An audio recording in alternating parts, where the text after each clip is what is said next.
Hey everyone, I hope you're doing well and staying safe during this time. If you're new here, welcome to the channel. Like I said, thank you so much for checking me out. If you haven't done so, please make sure to hit that subscribe button just right below the video. Cool, thank you so much. I really do appreciate it. And if you're returning, welcome back. Thanks again for your support. I truly do appreciate having you here. Cardano is at $1.12. Shout out to Charles Hoskinson, who's amazing. Solana now $114 and change. XRP is 66 cents this morning, ladies and gentlemen. I do believe it can serve the financial system as a bridge currency for the world. You better believe it. Don't believe it, it's still true. That's how I feel about it. Right now, here's the problem going on in the United States with 164, let's see, thousands, hundreds, thousands, millions, billions. That's $164 trillion of U.S. unfunded liabilities, and I have to agree with Michael here. Well, that's never going to get paid. That's never going to get paid. It's really not funny. But I tell you one thing.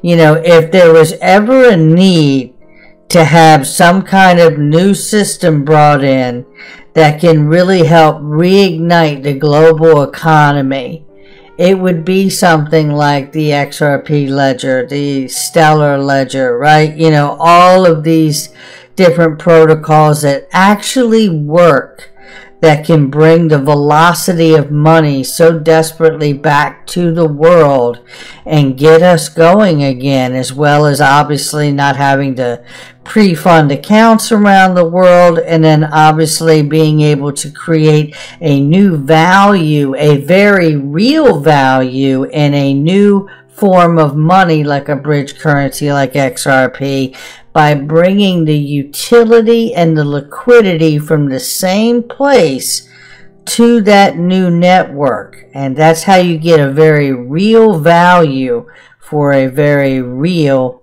new money. Take a look right here. This is, you know, the question asked in this is, does the IMF have a hidden script for El Salvador's Bitcoin play? And I don't think it's hidden. They've told them many times, firing shots across the bow, metaphorically speaking, saying, you better stop using that Bitcoin for legal tender. The question asked here is what if El Salvador's Bitcoin experiment succeeds? Is that what the IMF really fears?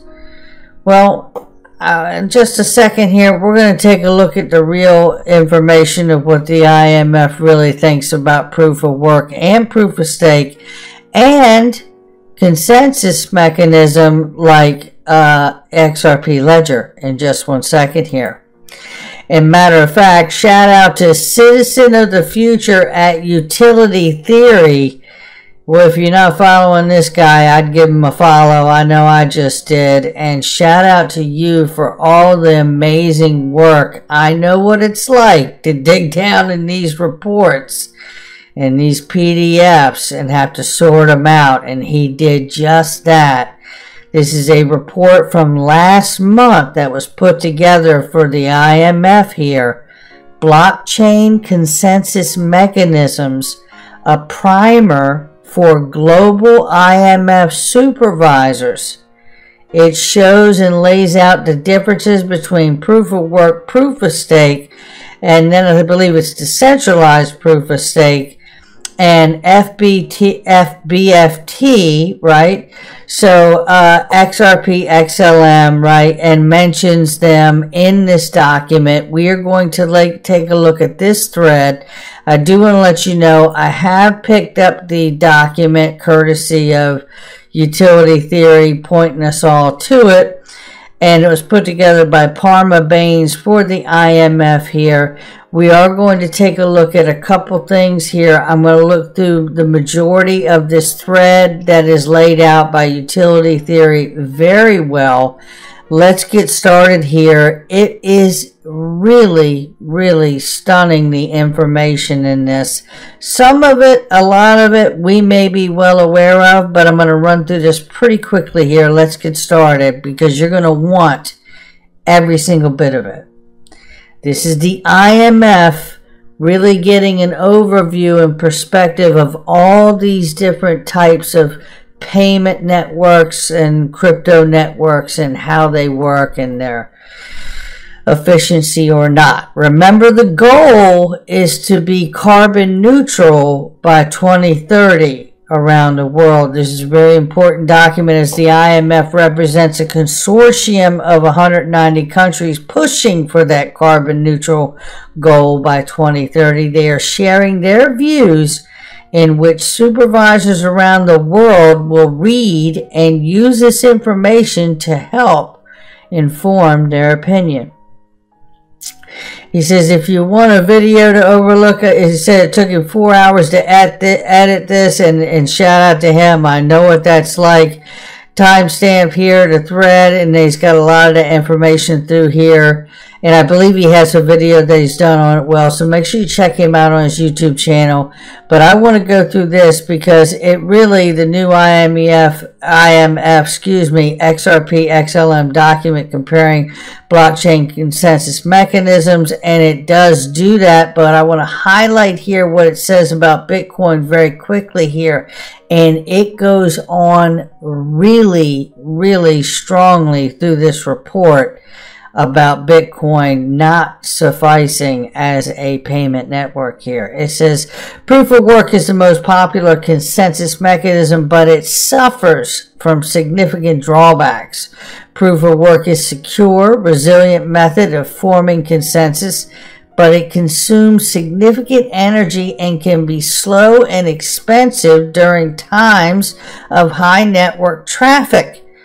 It says here, authorities should also consider a technology-neutral, agnostic approach. We talk about this all the time, don't we? Upskill supervisors. Participate in tech sprints and regulatory sandboxes and deeper public-private collaboration via formal reviews. You know, apparently the SEC didn't get the invite to Sandbox, which is a regulatory sandbox, which it suggests inside of this document, and you can see that right here. So it talks about using tech sprints and regulatory sandbox, as well as deeper public-private collaboration in this, that risks are appropriately mitigated. And if you come down through here a little more here, it's going to have the differences between the technology, which I think we all understand, right? Proof of work, proof of stake, and the like of it. But I do want to share this one here. If it has it listed in this, it doesn't. But we'll get to that in just a second. But what I do want to show you here is the highlights that he has here. Regulatory authorities, general approach for financial innovation, technology neutrality. It says technology agnosticism, and it says here not all technologies are equal, which we know. Technologies even seek to understand, mitigate any risk that these technologies may bring. And it says regulatory authorities may be technology neutral. The concept of same business, same activity, same risk. It goes through consensus mechanisms underpin the effective operation of blockchains by ensuring a single, consistent, honest ledger that is a truthful representation of the transfer of data. DLT relies on the rules hardwired in its source codes to operate. An important rule in determining how nodes on a blockchain can come to an agreement on the state of the network. Consensus mechanisms and DLT are responsible for ensuring that a state, value, or piece of information is correct and agreed upon by most nodes. The design, creation, implementation of these consensus mechanisms can impede regulatory authorities' ability to achieve objectives and mandates. These mechanisms can, in some instances, inhibit effective competition, create risks to market integrity and consumers, affect the ability of countries to move to a lower or low carbon economy, and enlarged deployments potentially affect financial stability. This is where we get into that whole conversation of like the XRP ledger we've discussed being at some point possibly deemed systemically important, right? By a prudential regulator, not by the SEC, not by the CFTC, but by like FSOC and OFAC, right? Connected to the Treasury. Okay. So, looking right here, distributed ledgers are considered Byzantine fault tolerant if they have one consistent and honest ledger, and that distributed participants can come to an agreement to solve such problems and ensure agreement. So there we see that, and I want to show you just very quickly here. It goes through and explains this, but there's a spot in here I did want to read, and I believe it's on this next one. Consensus mechanisms are used to solve these problems and ensure that there is one consistent, honest ledger. Distributed participants can come to an agreement. Distributed ledgers are considered Byzantine fault tolerant if they can solve such problems and ensure agreement. So we know that's really pointing to what we understand about the XRP ledger. Now, it goes here to talk about consensus mechanisms should not harm or interfere with the global aim that transition to low carbon economy. And this is a theme through the whole report here about the whole goal is a carbon neutral economy here, right? And then it really digs in about the problems with proof of work and Bitcoin. Energy intensive methods present unacceptable risks to financial stability and society. It says here, it mentions Sweden's proof of work ban report, sign of attack on proof of work coming soon, is what is the suggestion. You do get the feeling throughout this report that there is going to be some wrath dished out for proof of work. And I am reminded while I'm reading this report, and it's coming back in my mind. I'm like, I remember Chris Larson saying about 6 months or so ago that Bitcoin needed to switch and do the tough and hard work up front and get to proof of stake and get off of proof of work. Remember that? Well, this report, when you look at it, is really pointing to all of that. This says public and private blockchains, public less susceptible to cyber attacks and operational failures. I'm not going to read that to you because he does such a great job of breaking this down. There are some points that I want to get to, but very quickly, the IMF has set out the financial sector has an important role to play in the fight against climate change and seeks to support reductions in climate change risk and mitigate the impact of adverse climate events.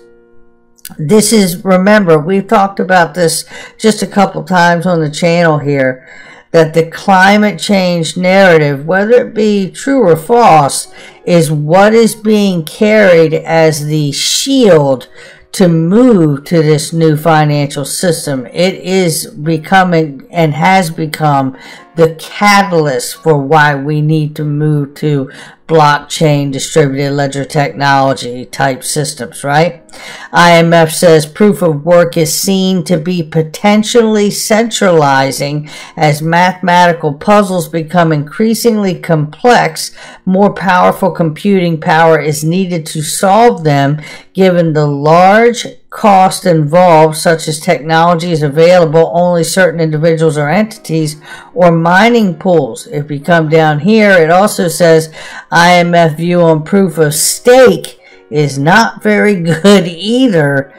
POS is built like the legacy systems to enrich the already wealthy. The rich get richer. If you get into this one, is pretty incredible here, where it says basically the exact same thing that it says here. It says POS, proof of stake mechanisms, and algorithm randomly select validators to block creation based on the amount that the token holders stake from their crypto asset ownership.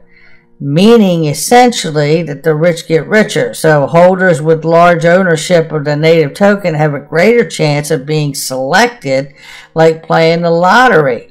Those with the most tickets have the greatest odds of winning, which means the rich get richer, right? That's what we're talking about here. So it goes into, means that the participants are also more likely to be rewarded, fueling an environment where the rich get richer. Now, that's not really the kind of system that you want, and obviously weakness in the POS consensus mechanism might impact stability, integrity, such as centralization in smaller networks and the inefficiency of staking. It goes on to lay it out why proof of stake is a problem. But then it does get into this, which is decentralization proof of stake, which seems to add another layer of participants that they call witnesses that can actually probably serve in a much better way than actual proof of stake directly. So we'll keep an eye on DPoS as it moves forward in its development. Here we talk about fault Byzantine agreement, Byzantine fault tolerance, that aims to solve issues of centralization with greater scalability, and XRP and XLM referenced here. Membership is open and control and decentralized. And let's take a look at this, because this is a nice little spot here. And this is where it talks about federated Byzantine fault tolerance. And it goes through and says consensus mechanism that aims to solve issues of centralization with greater scalability. Membership is open and control and can be decentralized. It says also it can be thought of as a semi-trusted as it relies on quorum slices. It breaks down or unique node list, as we know, right? Which means only a subset of nodes is needed for agreement. In most implementations of the FBFT, it says nodes individually choose the other nodes they trust for information. These nodes are likely to overlap or intersect the quorum slices. Where this occurs is known as a quorum intersection, and it explains how this all works without having a failure. And if one of them is a bad actor, you would kick that out of your circle of trust, basically, right? Just to shorten it.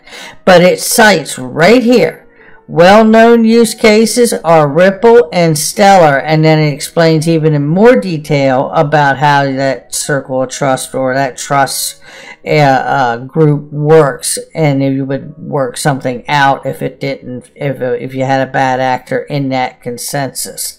So it says authorities might consider FBFT consensus mechanisms can balance a decentralized distributed network with efficiencies. So that is really, really great. Now what I want to do is move to this document, and again, shout out to Utility Theory for breaking this down and sharing it with everybody. Give him a follow. Follow him on YouTube as well. And I want to start right here because this is that section, and I wanted to show you right here where we pulled it up, read through it as well. But there's another spot in here I wanted to look at too, where it has another chart where it breaks down conclusion on consensus mechanisms, and it shows the different graph of these different ones, POS, right, POW, and so on and so on. And basically looking through here, I wanted to read this section here because it's so strongly written. It says right in here, these and similar mechanisms are more likely to be deployed in financial services where participants are known and are likely to be used in global stable coins and potential CBDCs. They are citing a difference between a central bank digital currency and global stable coins. Now remember, the World Bank just recently put out a report which had some older information in it, but they were citing that they understand XLM and XRP to be, in fact, stable coins. Now remember, they wouldn't be worth $1, and they wouldn't be pegged necessarily to one currency or 4 or 5 like just the SDR. You could peg them to collateral of many different assets of value around the world.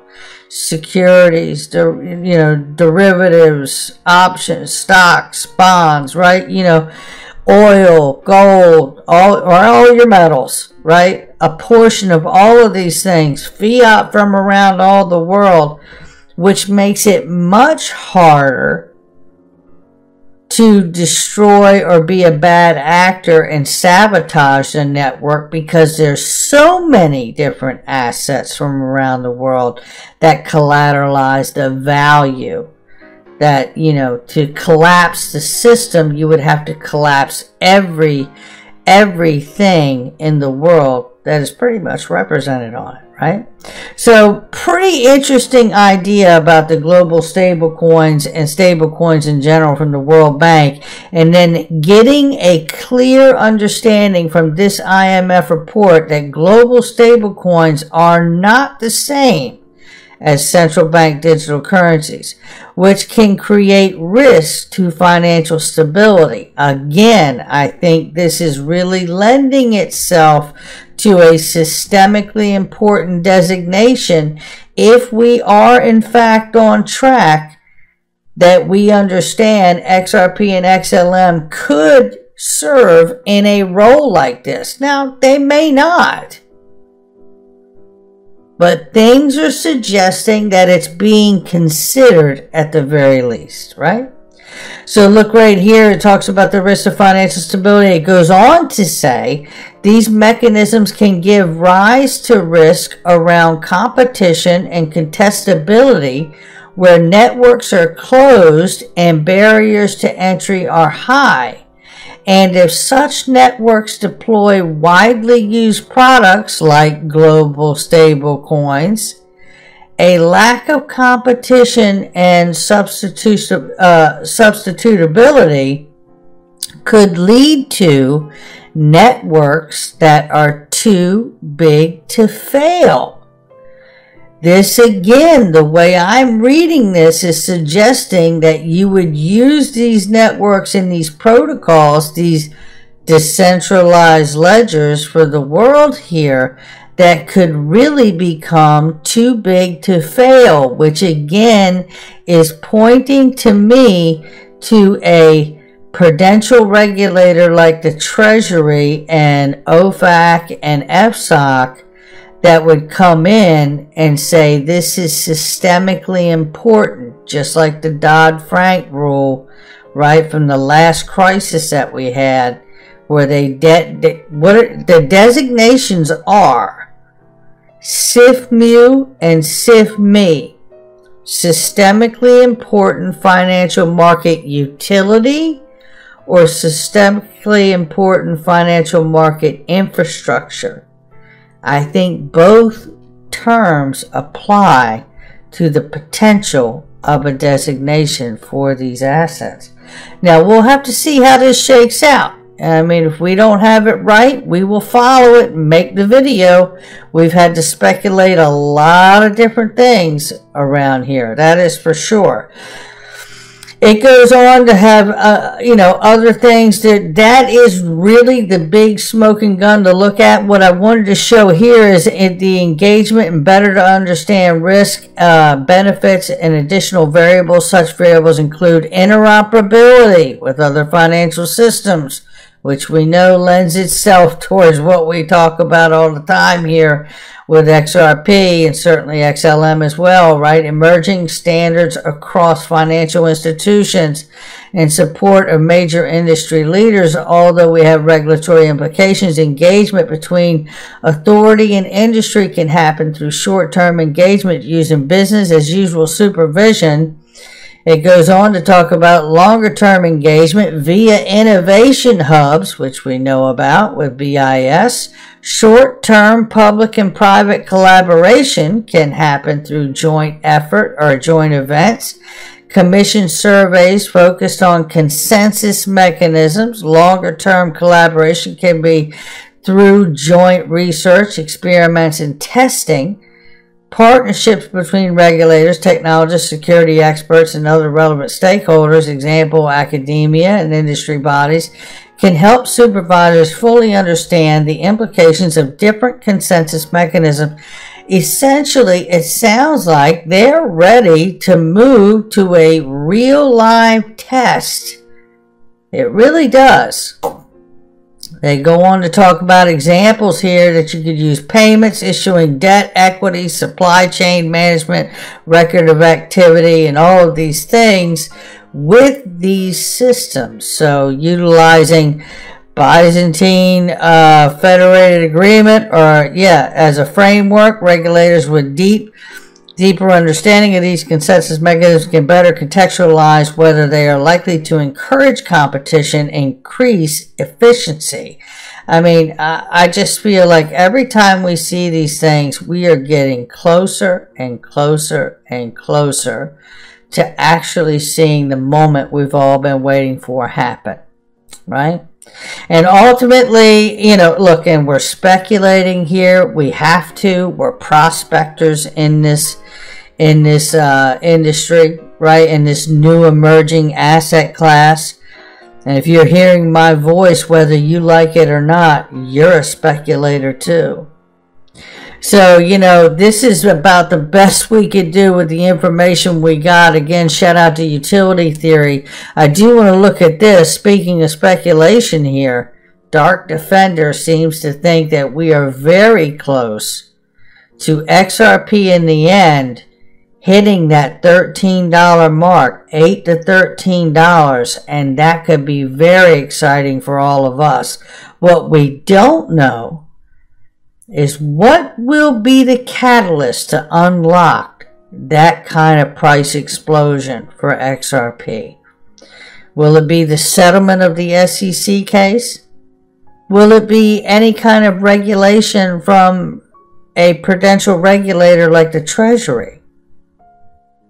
Will it be legislation from Congress? All of these things are very, very real, fundamental pieces of news and action that we need to see happen to open up this market. And not just for XRP, but for the entire digital asset space.